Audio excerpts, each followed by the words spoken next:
Spiritual waves. Bhakti Dhara.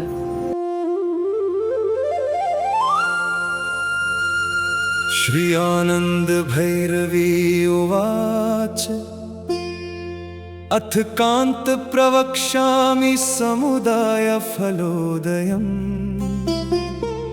कंठाम्भोजस्य वर्णानां ध्यानं मंत्रं शृणु प्रभो।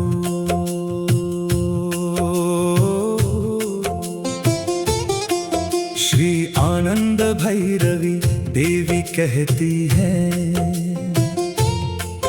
हे प्रियतम प्रभो, अब मैं विशुद्धि चक्र के अक्षरों, उनके ध्यान और मंत्रों से उत्पन्न होने वाले समस्त फलों का वर्णन करती हूँ। आप ध्यान पूर्वक सुनिए। शाकिनी सहितं नित्यं पूजयित्वा सदाशिवं मूढोऽपि योगिनां श्रेष्ठ किमन्ये ध्यानयोगिनः। जो साधक शाकिनी देवी सहित सदाशिव की नित्य पूजा करता है, वह यदि अज्ञानी भी हो तो योगियों में श्रेष्ठ बन जाता है।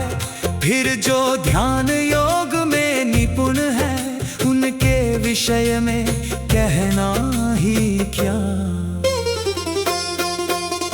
ध्यात्वा सम्पूजयेद्यस्तु सोऽभीष्टं फलमाप्नुयात् ततो ध्यानं प्रवक्ष्यामि वीरनाथ शृणु प्रभो। जो साधक पहले ध्यान करके फिर पूजा करता है, वह अपने सभी इच्छित फल प्राप्त कर लेता है। इसलिए हे वीरनाथ, अब मैं वह ध्यान बताती हूँ, आप सुनिए। आदौ श्री शाकिनी ध्यानं पश्चात् ध्यानं सदाशिवे द्वयोर्भेद बुद्ध्या च कामजेता स्वयं भवे। सबसे पहले श्री शाकिनी देवी का ध्यान करना चाहिए, उसके बाद सदाशिव का ध्यान। जो साधक दोनों में एकत्व की भावना रखता है, वह काम विकारों पर विजय प्राप्त कर लेता है।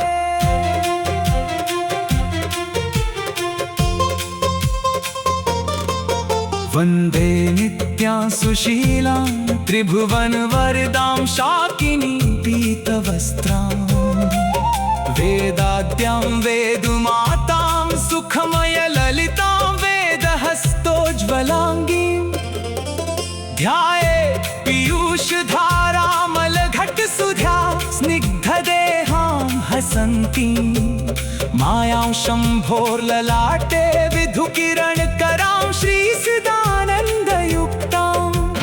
मैं उस नित्य सौम्य स्वभाव वाली तीनों लोकों को वर देने वाली, पीले वस्त्र धारण करने वाली शाकिनी देवी को प्रणाम करता हूँ। वे वेदों की आदि शक्ति और वेद माता है। उनके हाथों में वेद सुशोभित है और उनका शरीर दिव्य तेज से प्रकाशित है। साधक उन्हें अमृत धारा से स्निग्ध सौम्य और हंसमुख स्वरूप में ध्यान करे। वे शिव के ललाट में स्थित माया शक्ति है, जिनकी आभा चंद्र किरणों के समान शीतल है और जो सदैव परम आनंद से युक्त रहती है।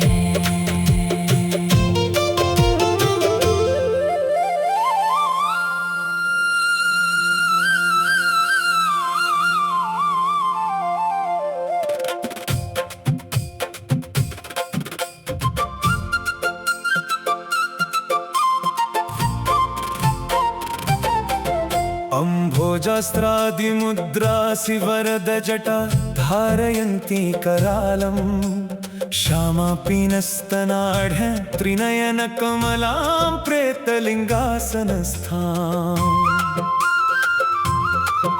सर्वाङ्गालङ्कृतां श्रीं विदुषतवदनां भोजशोभां वहन्ती शम्भोरानन्दकर्त्रीं चरमगुणपदां स्थूलसूक्ष्मस्वरूपां वे देवी कमल अस्त्र विभिन्न मुद्राएं और वरद हस्त धारण करती है।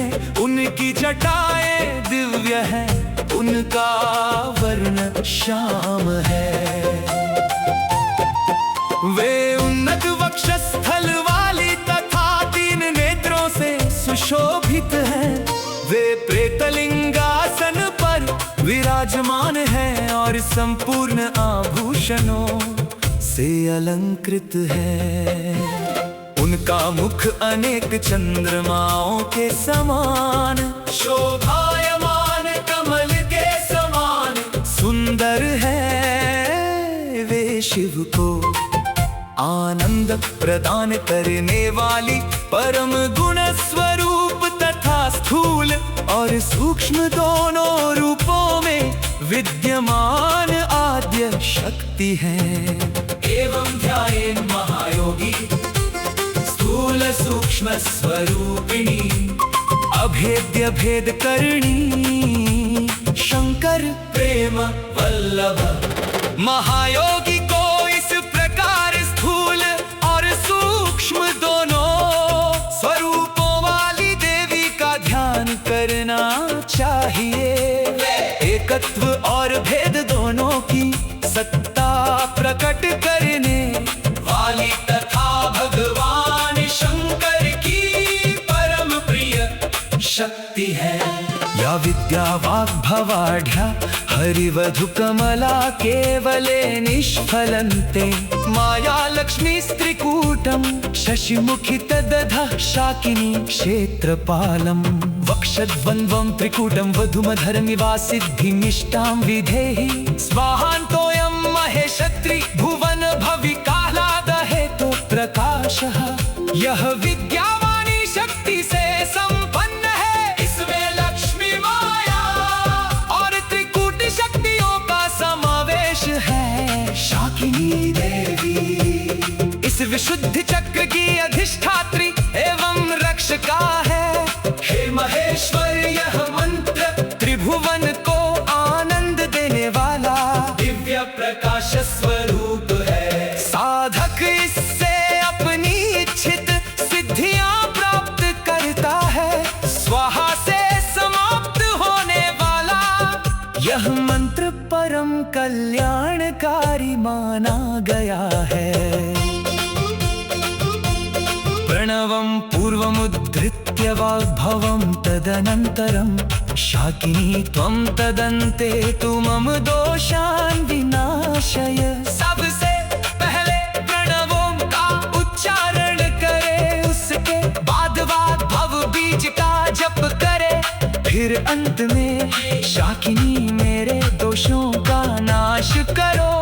इस भावना से प्रार्थना करनी चाहिए। युगलम वह्निकांता च मंत्रार्था शारदा स्मृता कामराजं समुद्धृत्य हिरण्याक्षी सनातनी। इस मंत्र में युगल शक्ति अग्नि तेज और सरस्वती तत्व का समावेश माना गया है।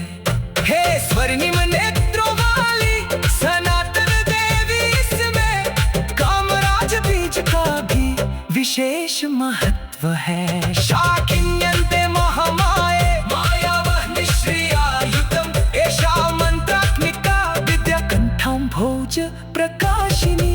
शाकिनी के अंत में महामाया की शक्ति, माया तत्व, अग्नि शक्ति और दिव्य श्री का योग होता है। यह मंत्र स्वरूप विद्या विशुद्धि चक्र को प्रकाशित करने वाली है।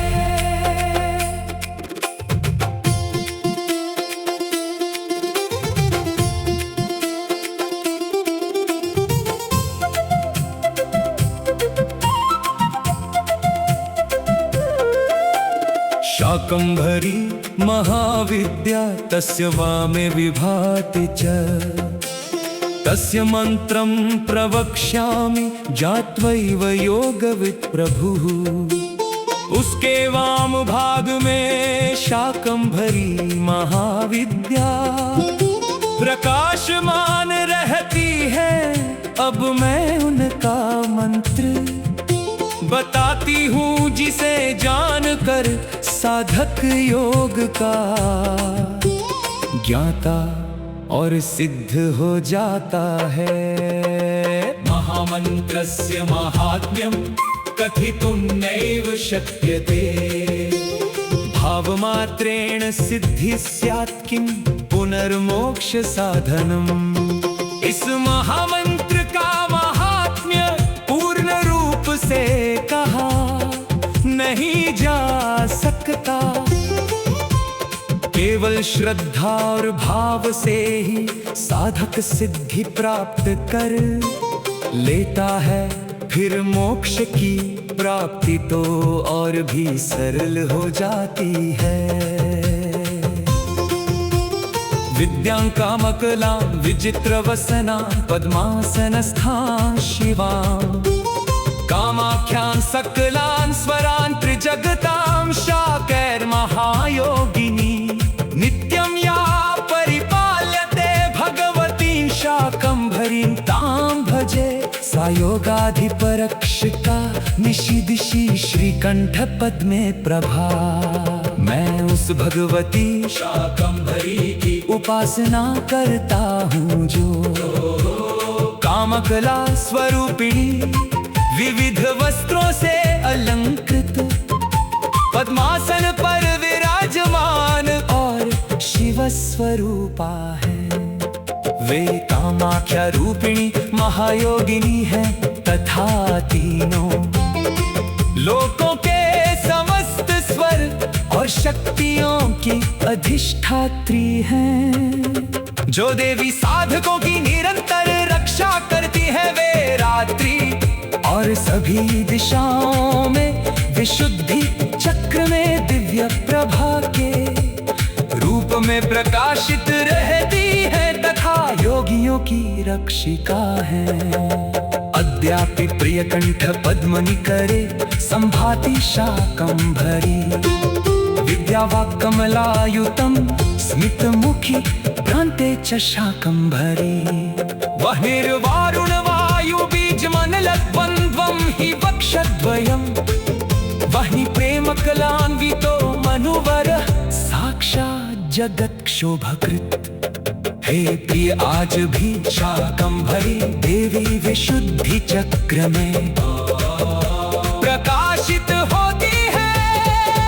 वे विद्या और वाणी रूपी कमलों से युक्त तथा मधुर मुस्कान वाली है।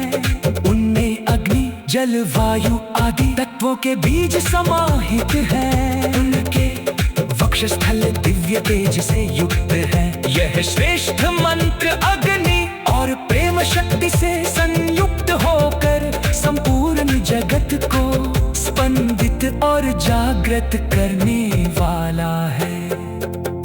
शाकम्भरी महामाया पूजयेत्वार देवता तदन्ते सर्वदेवाश्च शक्रादीन् परिपूजयेत्। साधक को पहले महामाया शाकम्भरी तथा और देवता की पूजा करनी चाहिए। उसके बाद इंद्र आदि समस्त देवताओं का विधि पूर्वक पूजन करना चाहिए। ध्यात्वा च शाकिनी देवी शाकम्भर्याश्च दक्षिणे पूजयेत् परया भक्त्या पूर्वोक्त विधिना प्रभो। फिर शाकम्भरी देवी के दक्षिण भाग में स्थित शाकी देवी का ध्यान करके पूर्व में बताए गए विधि से अत्यंत भक्ति सहित उनकी पूजा करनी चाहिए।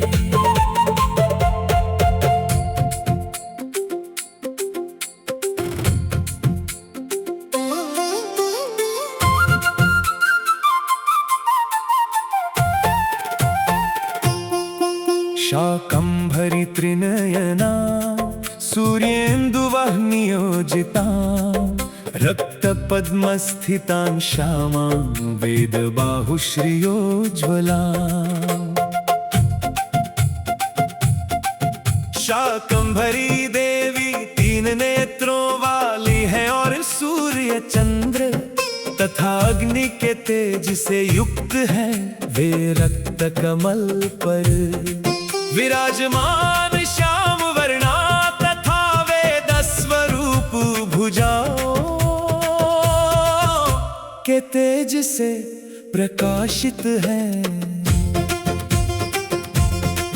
वराभयकरा खड्गक पालकमलान्विता नानालंकार शोभांगी मुक्त कुंतल भूषिता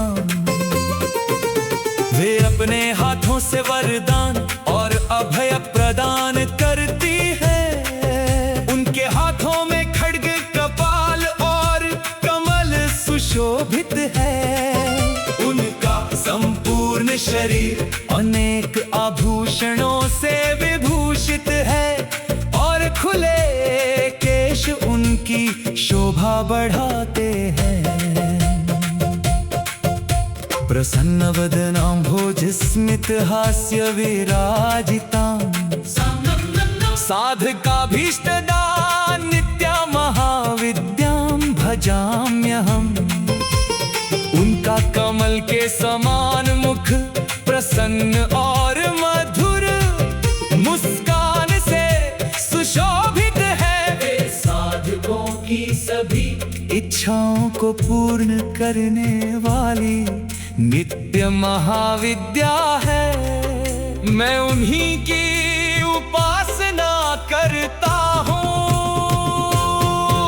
ततो मानस पूजांच ध्यानान्ते तु समाचरे पुनर्ध्यानं ततः कृत्वा चित्तावाहनमाचरे ध्यान समाप्त होने के बाद साधक को मानसिक पूजा करनी चाहिए फिर पुनः ध्यान करके देवी को अपने चित्त में आवाहित करना चाहिए पाद्याते पूजयन् नित्यं भक्त्या च योग सिद्धे ततो जपेच्छतं वापि चाष्टोत्तर सहस्रकम्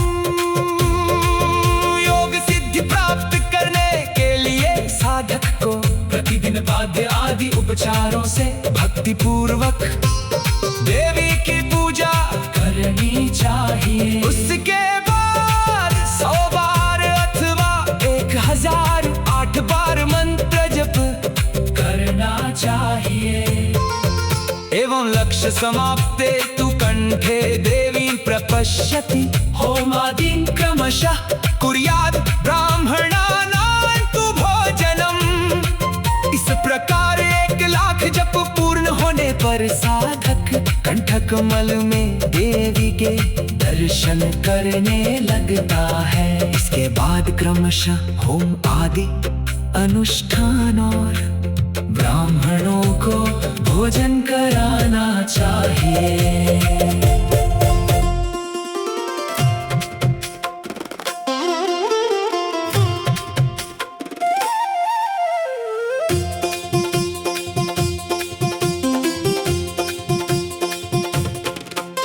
तदन्ते शाकिनी पूजा प्रथमेवापि कारये तत्प्रकारं शृणु प्राणवल्लभे कामसुंदरी इसके बाद अथवा प्रारंभ में ही शाकिनी देवी की पूजा करनी चाहिए हे प्राणवल्लभे हे काम सुंदरी अब उसकी विधि सुनो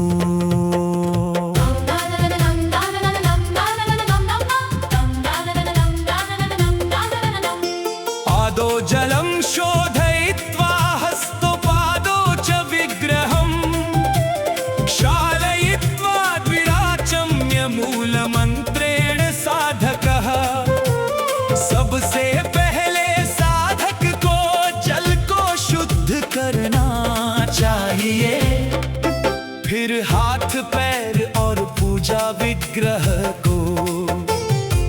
कर 2 बार आचमन करना चाहिए तथा मूल मंत्र का स्मरण करना चाहिए। शिखाबन्धनमाकृत्य चासनं परिशोधयेत्। ततोर्घ्यस्थापनं कृत्वा पीठं निर्माय यत्नतः साधक को पहले शिखा बांध कर अपने आसन को शुद्ध करना चाहिए। उसके बाद अर्घ्य की स्थापना करके विधि पूर्वक पूजा पीठ की रचना करनी चाहिए। पीठ चक्रं शोधयित्वा पीठ पूजां समाचरेत्। ततो ध्यानं भूत शुद्धिन्यास जालं समाचरेत्। पीठ चक्र को शुद्ध करके उसकी पूजा करनी चाहिए। फिर ध्यान भूत शुद्धि तथा विविध न्यासों का विधान संपन्न करना चाहिए। पुनः प्राणायाम युग्मं कृत्वा देहं दृढं नयेत्।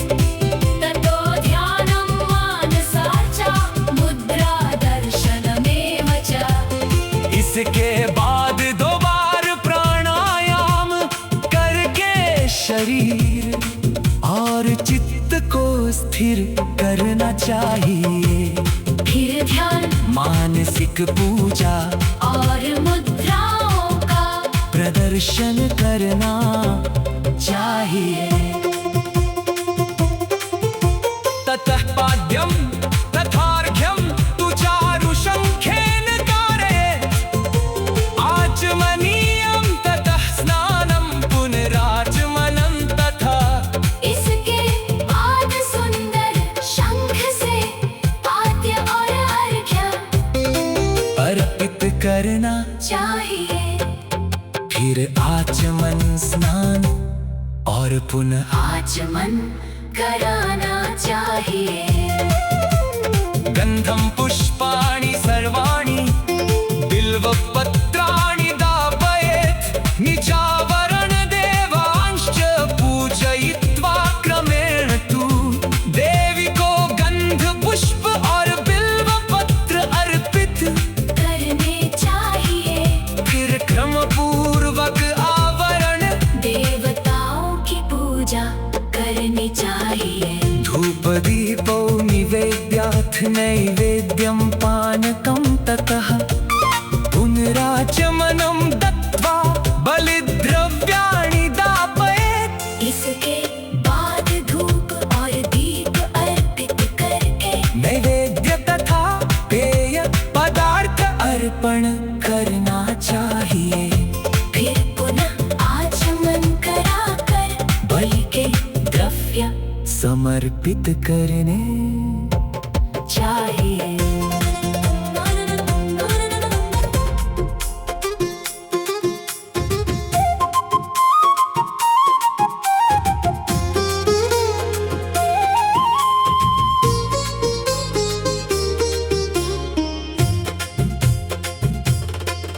बलि दत्त्वा जपेन् मन्त्रं सहस्रं वा शताष्टकम्।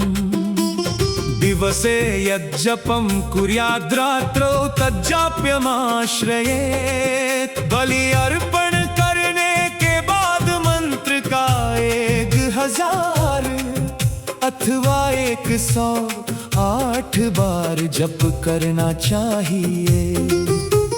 दिन में जितना जप किया जाए रात्रि में भी उतना ही जप करना उचित है। जपं समर्पयेद् विद्वान् गुह्याति गुह्यमन्त्रकै। प्राणायामं त्रिषट् कृत्वा वन्दनं च प्रदक्षिणम्। विद्वान साधक गुप्त और अत्यंत रहस्यमय मंत्रों द्वारा जप को समर्पित करे। फिर 3 या 6 बार प्राणायाम करके वंदन और प्रदक्षिणा करे। स्तोत्रं च कवचं नित्यं सहस्रनाम मंगलम् पठेत भक्त्या कंठपद्मे कायकल्पन कृन्नरः। जो साधक कंठ कमल की सिद्धि चाहता है, उसे प्रतिदिन श्रद्धा से स्तोत्र कवच और सहस्रनाम का पाठ करना चाहिए। इससे शरीर और चेतना में दिव्य परिवर्तन होता है। एवं विधि विधानेन पूजयित्वा सदाशिवम् अस्मिन् शास्त्रे क्रिया गुप्ता गुप्तनारी प्रपूजनम्। इस प्रकार विधि पूर्वक सदाशिव की पूजा करनी चाहिए। इस शास्त्र में वर्णित क्रियाएं अत्यंत गुप्त हैं और गुप्त शक्ति की उपासना पर आधारित है। अथवा मनसा सर्वं पूजाया गजपं चरे। यथा देव्यास्तथा शम्भोर्जपयाग समीरितः। यदि बाह्य पूजा संभव न हो तो साधक मन में ही संपूर्ण पूजा यज्ञ और जप कर सकता है। देवी और शिव दोनों की उपासना में यही नियम कहा गया है। एवं क्रमेण पूजाश्च बाह्यस्था मुनयः क्रमात्। पूजा वर्णकलानाथ तद्बाह्यस्थानं प्रपूजयेत्। इस प्रकार क्रम पूर्वक बाह्य स्थित देवताओं मुनियों और वर्णकलाओं की पूजा करनी चाहिए। फिर उनके बाह्य स्थानों का भी सम्मान पूर्वक पूजन करना चाहिए। एवं ही मासकारेण वरम सिद्धिं समाप्नुयात्। इस प्रकार 1 मास तक नियमित साधना करने पर साधक उत्तम सिद्धि प्राप्त कर लेता है। इति श्री रुद्रयामले उत्तरतंत्रे महातंत्रोद्दीपने सिद्धमंत्र प्रकरणे भैरवी भैरव संवादे शाकिनी सदाशिवार्चनं नाम 65तमः पटल। इस प्रकार श्री रुद्रयामल के उत्तर तंत्र के महातंत्रोद्दीपन नामक सिद्ध मंत्र प्रकरण में भैरवी भैरव संवाद रूप शाकिनी सदाशिव अर्चन नामक 25वां पटल समाप्त हुआ। वीडियो अच्छी लगी हो तो चैनल को सब्सक्राइब करें और वीडियो को लाइक करें।